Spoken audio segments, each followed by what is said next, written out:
Μαύρος ήλιος, ρούκουνας MC ρε μαλάκες.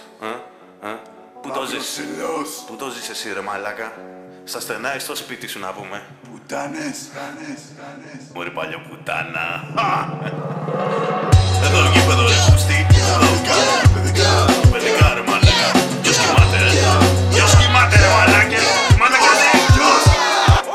Σου κάνανε την άρκωση για να μην νιώθεις πόνο. Μα απ' τον πολύ τον πόνο που τρέχει μες στα νεύρα, ναι, σου σκίζουνε τον κόλλο. Ίδρωσες και ρώτησες στο γιατρό αν θα πονέσει. Σου βάλανε στην ένεση πίτσα και κουρεύεσαι. Είναι όσο κόμμα δίπλα σου να σου κρατά το χέρι.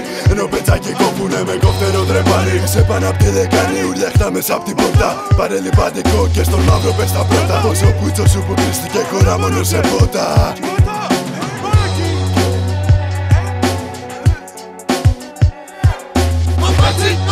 Το κόλλο σου σου σφάζει. Είσαι και εσύ πρεζάκιας όπως σε σκενάζει.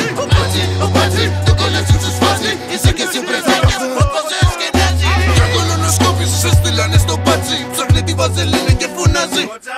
Δεν παίζει αυτός με δαπύλο, παίζει μόνο με χέρι. Ή μήπως προτιμάς το σκουρόχρωμο μαδέρι? Είπα μόνο με χέρι, παίζει και με ποδάρι. Ο μπάτζι είναι αράμπακλας και τρέμει σαν το ψάρι. Σου έβαλε την κάμερα του κόντρα μες στον κόλλο. Και Κούρδους μετανάστες και μια μπάλα waterpolo. Αυτή είναι η μέθοδος αν έβγαλες προστάτη. Και άμα σε πιάσει βήκα σου χτυπάει και την πλάτη. Περιμένες 2 ώρες μέσα στη ρεσεψιόν. Σου ξέφτισε τη σούφρα λες και ήτανε καλσόν.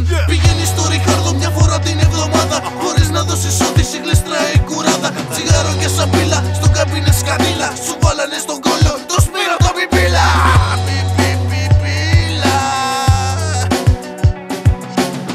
Πόσο άνιωθα. Πόσο άβολα μπορεί να νιώθεις με το Σπύρο το πιπίλα όλο μέσα. Σπύρος από πίσω. Με τη νέα κόμμωση ο Σπύρος τώρα είναι πέδα, τέκναρος. Κειμένος χανουμάκι. Σπύρο. Οριεντάλ στον κόλλο σου. Σπυράκο, είναι καλά εκεί μέσα?